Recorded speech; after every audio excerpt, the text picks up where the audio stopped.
আসসালামু আলাইকুম। Chemist Laboratories Limited animal health ডিভিশনের পক্ষ থেকে সবাইকে শুভেচ্ছা ও স্বাগতম। NSAIDs, non-steroidal anti-inflammatory drugs, non-steroidal প্রদাহনাশক ঔষধ। NSAID গ্রুপের অত্যন্ত কার্যকর একটি জেনেরিক ফ্লুনিক্সিন মেগলুমাইড।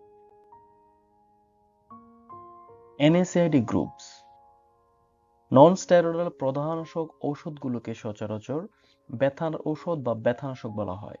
এই ঔষধগুলো ব্যথা সারাতে, জ্বালাপোড়া কমাতে ও জ্বর বা উচ্চ তাপমাত্রা চিকিৎসায় ব্যাপকভাবে ব্যবহৃত হয়। ফ্লুনিক্সিন মেগলুমাইন তেমনই একটি বহুল ব্যবহৃত NSAID। History of flunixin meglumine. এবার আমরা ফ্লুনিক্সিন মেগলুমাইনের সংক্ষিপ্ত ইতিহাস জানব। অ্যাসপিরিন ছিল মানুষের জন্য প্যাটেন্ট করা প্রথম ব্যথানাশক, যা শরীরের মধ্যে প্রোস্টাগ্ল্যান্ডিন গঠনে বাধা দেয়। এইভাবে প্রথম ব্যথানাশকের জন্ম হয়। তারপর থেকে প্রাণী চিকিৎসার জন্য ডিজাইন করা অনেক ব্যথানাশক তৈরি হয়েছে। অ্যাসপিরিন ছাড়াও ফিনাইল বিউটাজেন, ক্যাটাপ্রোফেন, কার্প্রোফেন, টলফেনামিক অ্যাসিড এবং এই তালিকাভুক্তিগুলির মধ্যে আপডেটেড এবং গবাদি প্রাণীতে সর্বাধিক ব্যবহৃত NSAID ফ্লুনিক্সিন মেগলুমাইড। এবার আমরা পরিচিত হব Chemist Laboratories Limited animal health ডিভিশনে NSAID গ্রুপের ফ্লুনিক্সিন মেগলুমাইন অত্যন্ত কার্যকর একটি ঔষধের সাথে, যার সুপরিচিত brand name Fluchem vet injection. ফ্লুকেমের নামকরণের সার্থকতা। ফ্লুকেম ফ্লুনিক্সিন মেগলুমাইনের ফ্লু এবং কেমিস্টের ক্যাম, এই দুই মিলে ফ্লুকেম। পর্যায়ে আমরা ফ্লুকেম ইনজেকশন এর মেকানিজম অফ অ্যাকশন অর্থাৎ ফ্লুকেম ইনজেকশন কিভাবে কাজ করে সে সম্পর্কে জানব। প্রাণীদেহের সেল মেমব্রেন আঘাতপ্রাপ্ত হলে অথবা প্যাথোজেনের আক্রমণে সেল মেমব্রেন থেকে অ্যারাকিডোনিক অ্যাসিড প্রডিউস হয়, যা সাইক্লোঅক্সিজেনেস এনজাইমকে স্টিমুলেট করে। ফলে প্রোস্টাগ্ল্যান্ডিন সিনথেসিস অ্যাক্টিভ হয়ে যায়। ফলশ্রুতিতে ইনফ্ল্যামেশন বা প্রদাহ এবং ফিভার বা জ্বর দেখা দেয়।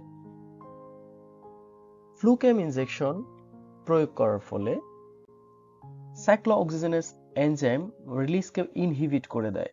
ফলশ্রুতিতে প্রোস্টাগ্ল্যান্ডিন সিনথেসিস ইনঅ্যাক্টিভ হয়ে যায় এবং প্রদাহ এবং জ্বর ভালো হয়ে যায়। ফ্লুকেমের নির্দেশনা। ফ্লুকেম তীব্র ব্যথা ও জ্বর কমাতে সাহায্য করে। ইনফ্ল্যামেটরি ডিসঅর্ডার, রিউমাটয়েড আর্থ্রাইটিস, শ্বাসতন্ত্রের রোগ, জরায়ুর প্রদাহ, গাউট, এন্ডোটক্সেমিয়া, ম্যাস্টাইটিস এবং আর্থ্রাইটিসের বিরুদ্ধে অত্যন্ত কার্যকর ভূমিকা পালন করে। এবার আমরা ফ্লুকেমের মাত্রা ও প্রয়োগবিধি সম্পর্কে জানব। ফ্লুকেম ইনজেকশন গবাদি প্রাণীর ক্ষেত্রে 2 মিলি প্রতি 45 কেজি ওজনের জন্য মাংসপেশি বা শিরাপথে দৈনিক একবার করে 3 দিন প্রয়োগ করতে হবে।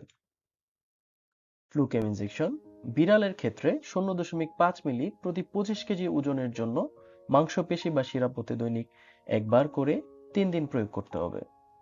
ফ্লুকেম ইনজেকশন ঘোড়ার ক্ষেত্রে 1 মিলি প্রতি 45 কেজি ওজনের জন্য মাংসপেশি বা শিরাপথে দৈনিক একবার করে 5 দিন প্রয়োগ করতে হবে, অথবা রেজিস্টার্ড ভেটেরিনারি চিকিৎসকের পরামর্শ অনুযায়ী ব্যবহার করতে হবে। ফ্লুকেম ইনজেকশনের প্রতি নির্দেশনা। যে সকল গবাদি প্রাণী ফ্লুনিক্সিনের প্রতি অতি সংবেদনশীলতা রয়েছে তাদের ক্ষেত্রে ব্যবহার করা যাবে না। ফ্লুকেম ইনজেকশন সতর্কতা। যে সকল গবাদি প্রাণীর অন্ত্রের ক্ষত আছে তাদের ক্ষেত্রে ব্যবহার করা উচিত নয় এবং শিরাপথে ধীরে ধীরে প্রয়োগ করতে হবে। গর্ভাবস্থায় ফ্লুকেম ইনজেকশন সম্পূর্ণ নিরাপদ। প্রত্যাহারকাল দুধ 1 দিন এবং মাংসের ক্ষেত্রে 4 দিন। ফ্লুকেম ইনজেকশন আলো ও আর্দ্রতা থেকে দূরে 30 ডিগ্রি সেলসিয়াস তাপমাত্রার মধ্যে সংরক্ষণ করতে হবে এবং ফ্লুকেম ইনজেকশন 10 মিলি প্যাক সাইজে পাওয়া যাচ্ছে। এবার আমরা জানব কেন ফ্লুকেম ইনজেকশন বাজারের সেরা। কারণ ফ্লুকেম ইনজেকশনের ক্লিনিক্যাল ইফেক্ট সবচেয়ে বেশি, প্রায় 12.8 ঘন্টারও বেশি। ফ্লুকেম ইনজেকশন সবচেয়ে শক্তিশালী ইনহিবিটরি ইফেক্ট প্রদান করে। প্রচলিত কিছু এনএসএআইডির থেকে ফ্লুকেম ইনজেকশন সফট মাসল টিস্যুর ক্ষেত্রে অনেক বেশি পটেন্ট।